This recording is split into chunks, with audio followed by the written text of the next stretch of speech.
जय हिंद दोस्तों। एग्जाम बाज यूट्यूब स्टडी चैनल पे आप सभी का मोस्ट वेलकम है। Today we solve SSC 2023 in asked Adams and Ferris in SSC CGL CSSR CPO in Tier 2 exams. Let us start with the question number 1. I was unable to solve the geometry questions myself, so I have asked my teacher to help me out. मैं अपने आप से geometry का question solve करने में असफल रहा, इसलिए मैंने अपने टीचर की हेल्प मांगी। तो यानी असिस्टेंट सेंस है, यानी हेल्प मांगने का सेंटेंस दे रहा है। You can not always get what you want, जो तुम चाहते हो वो तुम हमेशा नहीं पा सकते। Two heads are better than one, two heads are better than one, एक चीज से भले अच्छे दो चीजों का होना बहुत अच्छा है। तो माई सेल्फ, मैं अपने आप से, और टीचर्स, मैं अपने आप में ऐसा पढ़ रहा तो मैंने अपने टीचर की हेल्प मांगी। तो सेम मीनिंग दे रहा है option number B, two heads are better than one, एक चीज से हो नहीं पाया बेटर तो दो चीजें मिलकर उसको बेटर बना दिया, यानी दो व्यक्तियों ने मिलकर क्वेश्चन सॉल्व किया। Option B is the right answer और remaining option is the not right answer.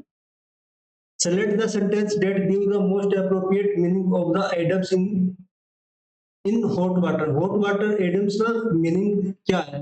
According to the below mentions options. Hot water, water हमेशा नॉर्मल होता है, कोल्ड वाटर ज्यादा हो जाता है तो वो भी प्रॉब्लम क्रिएट करता है, हॉट भी हो जाता है ज्यादा तो वो भी प्रॉब्लम क्रिएट करता है। यानी इस इडियम्स का मीनिंग का जो सेंस है वो प्रॉब्लमेटिक मीनिंग है। क्या है?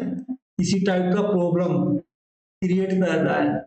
तो इस आइए ऑप्शन पर रिजल्ट आते हैं। The chef added spices to the dish and enhance its flavour and make it more delicious, यानी डिश में स्पाइस ऐड करने के बाद उससे फ्लेवर को बढ़ा दिया, स्वाद बढ़ा दिया गया। तो ये इंप्रूवमेंट का सेंस नहीं है। The children enjoy playing in the pool on A hot summer day, गर्मियों के दिन में बच्चों ने पूल में एंजॉय किया, ये भी सेंस नहीं दे रहा है। After accidentally breaking the valuable brace, Sarah found herself in trouble with her parents. According to the sense, in trouble with her parents. The company faced challenge due to the economic downturn but managed to overcome. यहाँ पे situation से उभरने की बात आ रही है, यानी इसका सेंस एक फ्रेजल वर्ब में कम ओवर का सेंस दे रहा है। तो ये भी प्रॉब्लमेटिक सिचुएशन शो नहीं कर रहा है, क्योंकि ये प्रॉब्लमेटिक सिचुएशन चैलेंज में ऑलरेडी थे, अब फिर उसको सक्सेसफुली उन्होंने मैनेज टू ओवरकम कर लिया, यानी प्रॉब्लम से वो निकल आए। तो ये भी आंसर नहीं होगा। Option C is the right answer. Valuables vase, यानी फूलदान होता है, वैल्यूएबल्स मूल्यवान फूलदान के टूटने के बाद, अचानक से टूटने के बाद सारा ने अपने आप को और अपने पेरेंट्स को in trouble water with her parents के साथ उन्होंने एक समस्या में पाया, यानी ये एक प्रॉब्लमेटिक सिचुएशन क्रिएट कर रहा है जो ये मीनिंग दे रहा है। तो option C is the right answer. A wrong, B wrong और डी भी wrong. Select the most appropriate meaning of the given sentence. Rajat irritated the street dog so much that it was about to bite him. रजत ने street dog को इतना ज्यादा irritate कर दिया, यानी so much irritate कर दिया, बहुत ज्यादा लेवल पार कर दिया, ऑप्शन एक्सट्रीम लेवल पे। It was about to bite him, यानी वो स्ट्रीट डॉग जो है रजत को काटने के लिए, बाइट करने के लिए, काटने के लिए तैयार हुआ। If you can not beat them join them, अगर तुम किसी चीज को हरा नहीं सकते तो उसको उसी टीम में ज्वाइन हो जाना चाहिए, यानी शामिल हो जाना चाहिए। या फिर आप किसी समस्या का समाधान नहीं कर सकते तो उस समस्या के अनुसार अपने आप को ढाल लेना चाहिए। That is the meaning not appropriate with the according to the options in the questions. If and not broke don't fix it, जब तक कोई चीजें खराब नहीं हो जाती है तो उसमें सुधार करने के लिए नहीं सोचना चाहिए, ये भी ऑप्शन नहीं होगा। If you want something done right, if you want something done right, you have to do it yourself. यदि तुम किसी चीज को सही से पाना चाहते हो, सही करना चाहते हो, तो तुम्हें ये चीज अपने आप से शुरुआत करनी पड़ेगी, तुम्हें ये चीज अपने आप खुद से करना पड़ेगा। ये भी आंसर सेंस नहीं दे रहा है। If you play with fire, you get burned. अगर तुम फायर के साथ प्ले करोगे, गेम प्ले करोगे किसी रिस्की सिचुएशन के साथ, तो सिंपल सी बात है तुम प्रॉब्लम में फंसोगे, तुम अपने आप को लॉस में लोगे। तो if you play with fire you will get burn. Option B is the right answer. A wrong, B wrong and C wrong. Keep your chin up, chin, chin ये हमारे माउथ, हमारे हेड, फोरहेड का एक ऐसा part है जो हमारी position define करता है। चिन्ह हम बिलो करते हैं तो हमारा हेड भी बिलो डाउनवर्ड हो जाता है, चिन्ह हम अप करते हैं तो हेड भी हमारा अप साइड में हो जाता है। यदि हम चिन्ह को स्ट्रेट रखते हैं तो हमारा एक स्ट्रेट फेस लुक क्रिएट होता है। कीप योर चिन्ह अप, कीप योर चिन्ह अप का मतलब होता है अपने फेस को स्ट्रेट रखना, यानी स्टैंडर्ड रखना जैसा नॉर्मली होता है, यानी अपनी सिचुएशन बनाए रखना। The student diligently completed their homework assignment before the deadline. समय सीमा से पहले स्टूडेंट ने अपना होमवर्क कंप्लीट कर लिया। Not appropriate with the questions. Despite facing setbacks, she remained positive and determined to achieve her goal. समस्याओं के बावजूद भी she remained positive, वह सकारात्मक रही और अपने डिटरमाइंड यानी निर्धारण किया टू अचीव हर गोल, अपने लक्ष्य को प्राप्त करने का निर्धारण किया। तो ये ऑप्शन एप्रोप्रिएट लग रहा है। Remaining option be seen. The hiker enjoyed the breathtaking view from the mountains top, taking in the natural beauty. जो हाइकर्स से माउंटेन पर चढ़ने वाले थे उन्होंने बहुत ही सुंदर सौंदर्य नजारा का दर्शन नजारा देखा फ्रॉम द माउंटेन टॉप से, taking in the natural beauty, सुंदरता नेचुरल ब्यूटी को देखने के लिए। द साइंटिस्ट, ये भी ऑप्शन एप्रोप्रिएट नहीं आ रहा है। The scientist conduct experiment and gather data to support his research hypothesis. Scientist ने एक एक्सपेरिमेंट कंडक्ट किया एंड जो इंफॉर्मेशन था, जो डाटा था वो कलेक्ट किया to support his research hypothesis, अपनी जो शोध परिकल्पना थी उसको सही साबित करने में, उसमें मदद साबित करने के लिए। ये भी ऑप्शन गलत है। तो option B is the right answer. Despite facing setbacks, she remained positive and determined to achieve the समस्या के बावजूद भी वो सकारात्मक रही और अपने गोल, अपने लक्ष्य के प्रति वो निर्धारित रही। Option B is the right answer. Remaining option is the wrong answer. Select most appropriate option that best express the meaning of the proverb in the given sentence. The salespersons of the project offered a sneak peek of the project as we expressed our interest in the area and amenities. जब हमने हमारी इच्छाएं को प्रकट किया in the area of ability, जो project का जो एरिया और जो सुविधाएं थी उसको देखते हुए हमने अपनी इच्छाएं, पॉजिटिव इच्छाएं प्रकट की।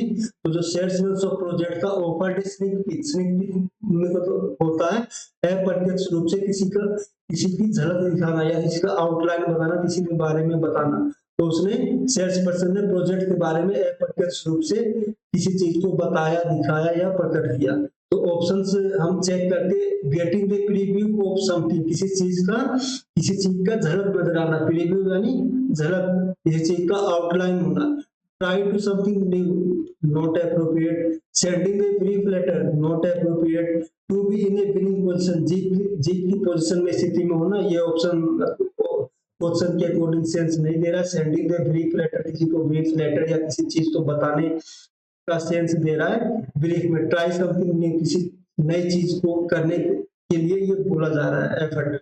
तो option A is the right answer, getting the preview of something. यहाँ पे इनडायरेक्ट सेंस दिया हुआ है स्नीक पीक। स्नीक पीक का मतलब होता है अप्रत्यक्ष झलक, SNEAK। स्नीक का मतलब होता है चोरी छिपे। क्या होता है? चोरी छिपे। और PEEK, पीक मतलब होती है झलक, किसी चीज को चोरी छुपे देखना या किसी चीज को थोड़े कम समय के लिए देखना। तो इसमें पीक मतलब होता है अप्रत्यक्ष झलक, यानी किसी चीज का छोटा सा झलक नजर आना, डेमो नजर आना, थोड़े समय के लिए हमें उस चीज के बारे में समझना। और यहाँ पे getting the preview of something, preview और sneak peek is the same meaning, जिसको हम सिनोनिमस बोल सकते हैं। तो right answer is the option A. Remaining option is the wrong answer. Bring to book, ये एक एडियम्स है जिसका क्रिएशन इस प्रकार हुआ है। बुक जो है ये जुडिशियल बुक होती है। कौन सी बुक होती है? जुडिशियल बुक होती है,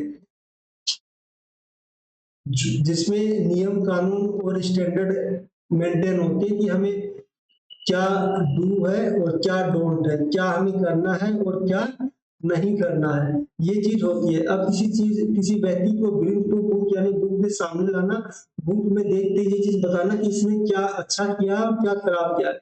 यानी इसने किसी चीज ने नेगेटिव वर्क किया है, खराब काम किया है, इसलिए उसको बुक में देख के उसके अकॉर्डिंग जो भी डिसीजन होगा वो डील करना तुम। तो इसका राइट आंसर होगा A, punish someone, teach someone, not the appropriate options for this options. Calm someone है शांत करना, ये भी मिलेगा। सपोर्ट समवन हेल्प करना। पनिश समवन, पनिश समवन का मतलब होता है bring to book to someone. Bad blood, bad blood मतलब होता है, बैड ब्लड आपको मीनिंग से ही समझ में आ रहा है कि ये नेगेटिव मीनिंग दे रहा है। कैसा मीनिंग दे रहा है? नेगेटिव मीनिंग दे रहा है, नेगेटिव सेंस दे रहा है। बैड ऊपर से ब्लड, बैड मतलब बुरा, ब्लड मतलब खून। तो इसका ऑप्शन होगा hostility between people, family of irrelative, poor blood circulation, feeling of brotherhood. Feeling of brotherhood मतलब भाईचारे की भावना होना। तो ये तो एक पॉजिटिव सेंस है, तो ये ऑप्शन में नहीं आएगा। Poor blood circulation, bad blood और पुअर ब्लड सर्कुलेशन से ये भी ऑप्शंस में अप्रोप्रिएट नहीं है। Family of ill repute, ill repute family मतलब बदनामी का परिवार होना या फिर बदनामी कलंकित करना किसी चीज को, तो इसका एक फ्रेजर है। एक ब्लैक शिप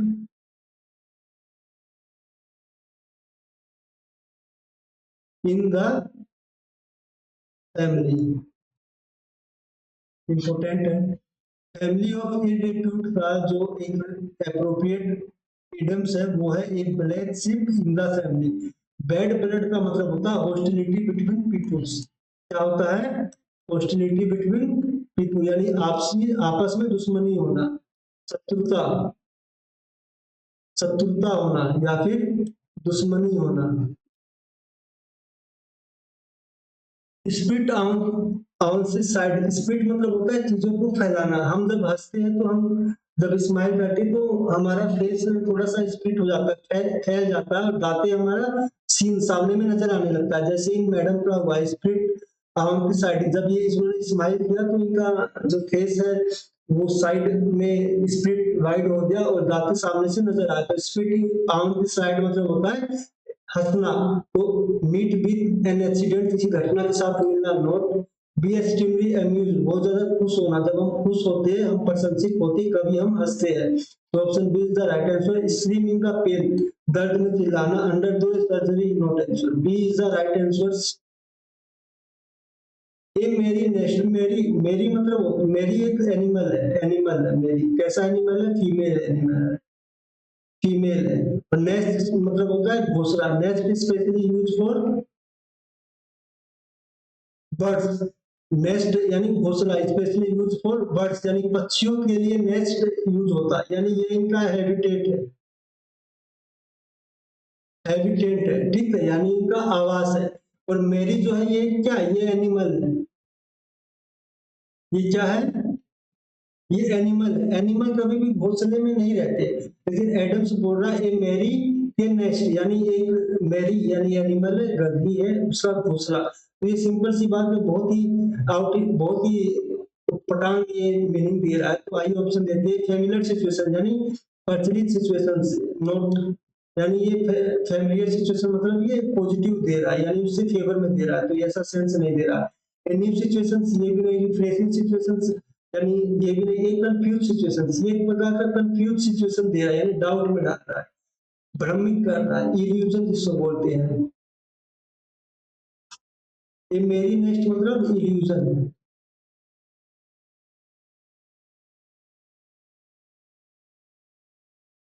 क्योंकि नेक्स्ट जो होता है बर्ड्स के लिए होता है, पक्षियों के लिए होता है। मेरी क्या है? एनिमल है।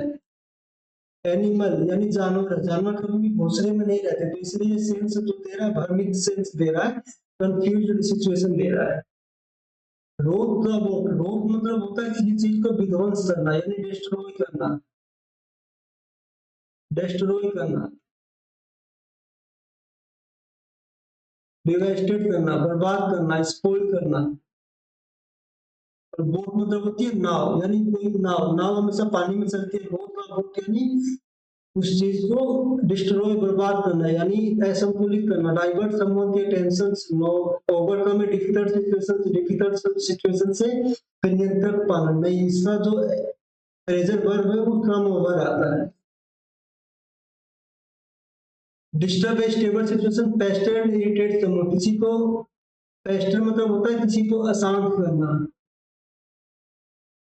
अशांत करना या फिर किसी को परेशान करना या फिर तंग करना। इरिटेट मतलब भी होता है किसी को गुस्सा दिलाना।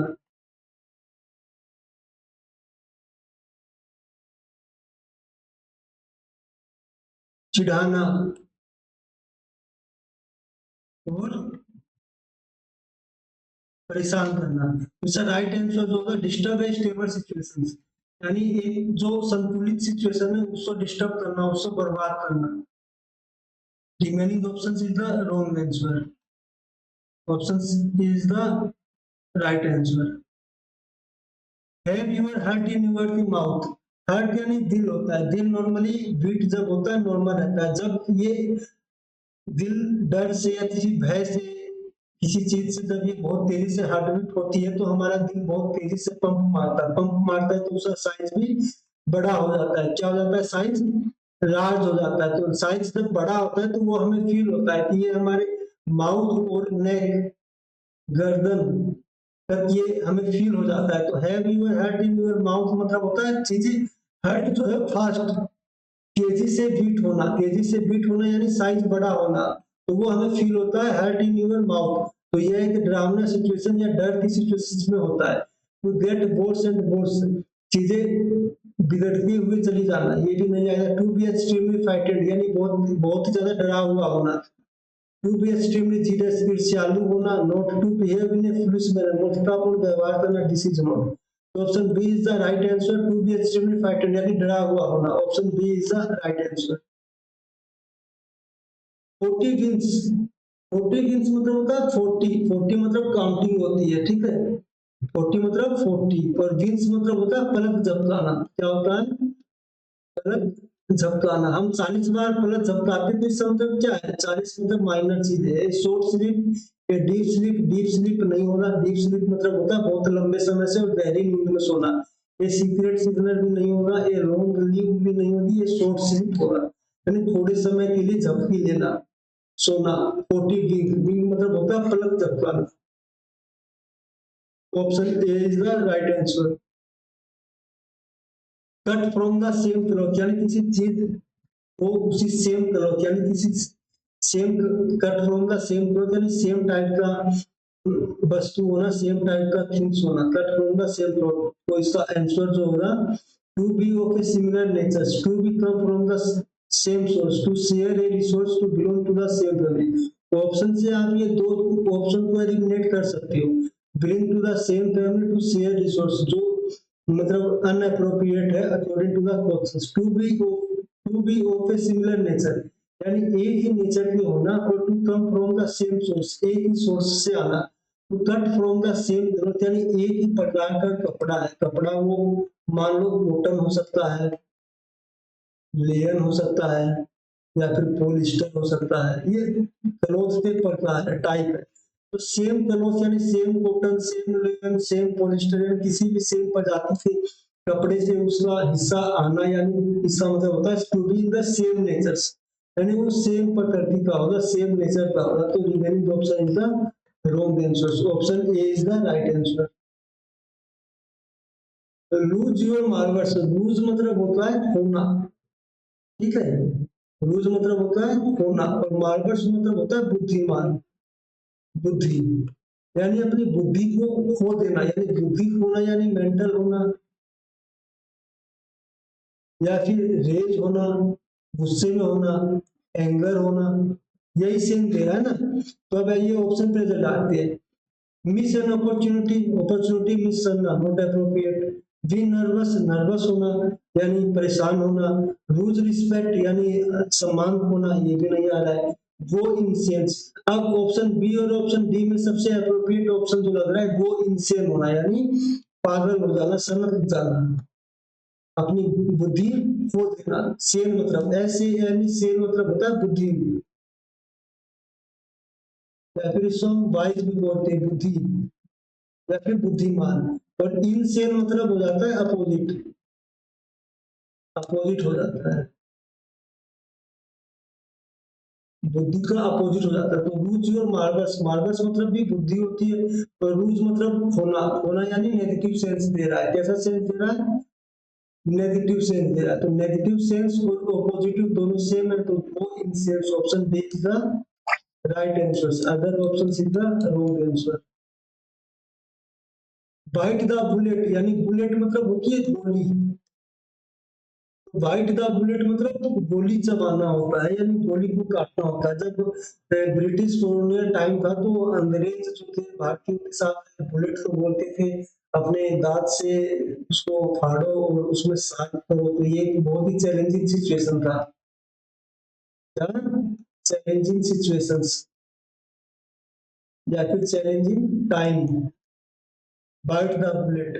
The children play in the park in some sunny day. Not appropriate. Despite the pain, Sarah decided to go ahead with the surgery. The chef prepared a delicious meal for the guest. Jack and Will went up the hill to fetch a pail of water. एक बाल्टी पानी लाने के लिए Jack and will हिल तक पहाड़ी पर गए। सेफ प्रिपेयर्ड डिशेस मील, यानी स्वादिष्ट भोजन तैयार किया अपने गेस्ट के लिए शरीर में। डिस्पाइट द पेन, दर्द के बावजूद भी सारा ने निर्णय लिया go ahead with the surgery, surgery करवाने का निर्णय लिया। तो option B is the right answer, यानी बाइट द बुलेट यानी चैलेंजिंग सिचुएशंस को डील करना, चैलेंजिंग सिचुएशन को कंट्रोल करना, उसको ओवरकम कर पाना।